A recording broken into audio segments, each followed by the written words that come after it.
So before I begin, I just want to say that yesterday I did my all-out review, and yeah, I forgot to mention the return of, or debut, whichever, I don't even know, of Orange Cassidy, and how fucking cool Orange Cassidy is. This guy is a very unique character, and I don't know why I blanked on it, but there it is. Anyways, hopefully more for him later. On with the review. Hey, me Matt here. There we go. Hey, me Matt here. Hey, me Matt here. Hey, me Matt here. Hey, me Matt here. Hey, me Matt here. Hey, me Matt here. Hey, me Matt here. Hey, me Matt here. Hey, me Matt here. Hey, me Matt here. Hey, me Matt here.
So I just want to say that I didn't watch the pre-show, so unfortunately I'm not gonna do a review for that. Rhea Ripley beat Piper Nixon, no argument here, and Cassius Ohno defeats Sin Scalia.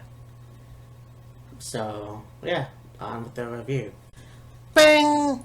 So we went in Cardiff, Wales, which was pretty predictable. I knew what was going to happen yesterday afternoon, but nonetheless, this was a really good show. It was very predictable, like I just said. Obviously, you could guess what's going to happen in this review. If you already saw it, I hope you enjoyed it as well. You know, Europe is very different from North America in the fact that the wrestling style, to me, is a lot better. Not as good as Japan, but I think better in, well, American wrestling, or Canadian wrestling for that matter. We have Noam Dar versus Travis Banks. Noam took control for most of this match. You even got an Indian Deathlock, which I thought was pretty cool. He did a dive off the ropes onto Travis. Travis eventually took over after a counter, but no avail. And yeah, Noam Dar won this match.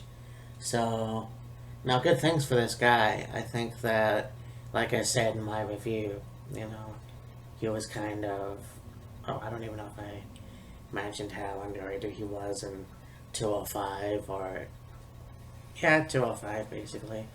I think they could have done more with him, but now that he's in England, or the United Kingdom in general, I can't wait to see what else they do with him. Hopefully, down the line, give him the UK title at some point.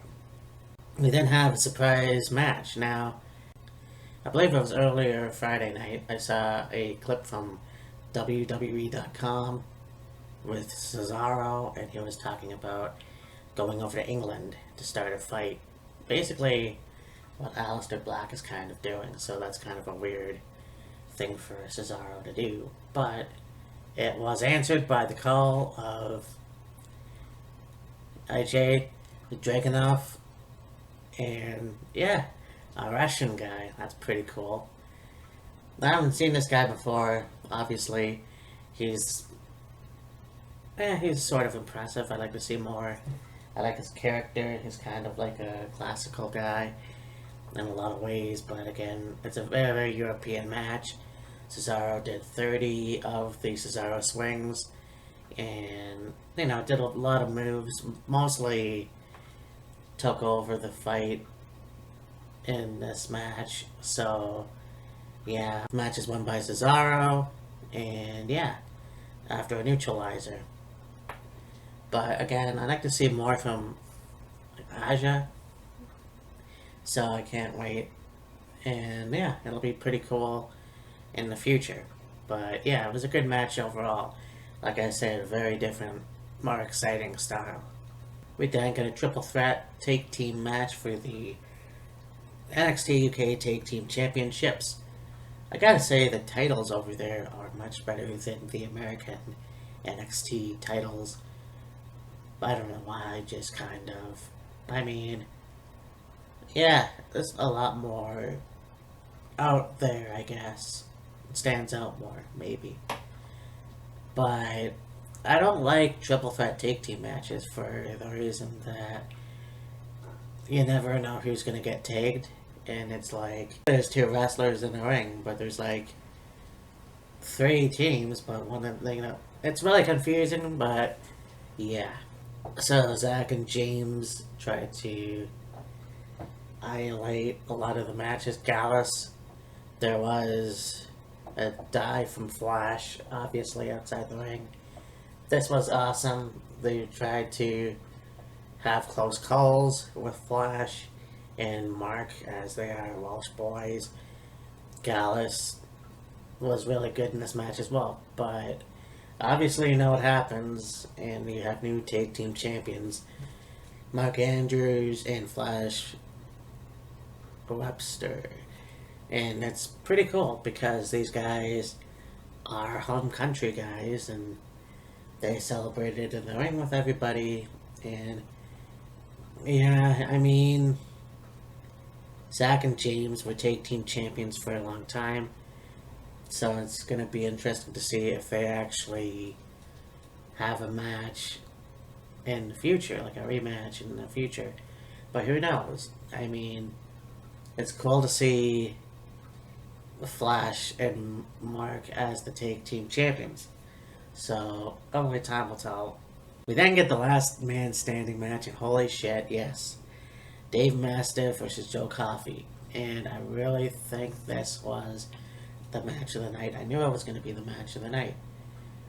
We have fucking Joe Coffey do a cannonball somersault. I don't know.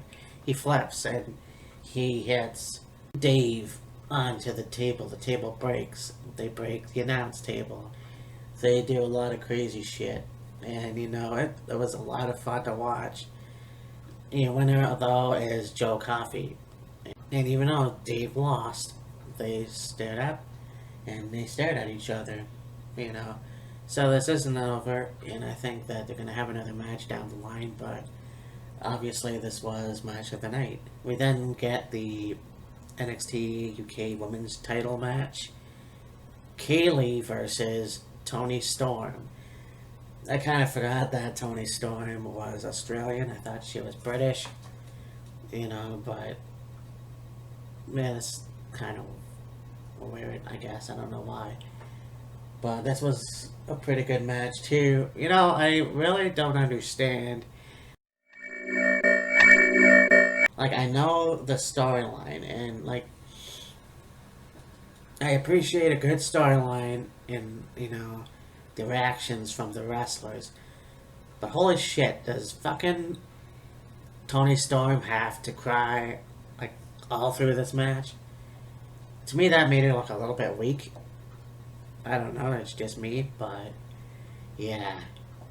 Anyways, Kaylee won, and she's the new UK women's champion. I just think that, yeah, I Tony Storm could have been a little bit better, but it was actually really good. You know, with two best friends or former best friends going at it, and of course, a new champion. So we'll see what happens down the road for those two. We've got the NXT UK Championship and Walter versus Tyler Bates, and yeah, Walter's in a new stable. Right? It's two German guys, an Italian guy, and Walter. An Austrian guy manning German guys and making a team or a stable. That reminds me of something. Well, anyways, this was a good match too, and like I realized, Tyler Bate really pulled out all the stops. He even lifted Walter for a suplex. He did a lot of crazy shit that you didn't even think he could do. But Walter managed to wrestle back. He got Tyler up on the top rope, and Tyler was bent over like an accordion, and you have Walter's hammer fists. This was really good, but obviously you knew that this match was going to go to Walter, and Walter retains the title, and it's a very good match. It was a really good pay-per-view, and yeah, it was short, which you kind of really want in a pay-per-view. It's not too long that it's going to stink up the joint, but anyways, yeah, I'll talk to you later. Bye.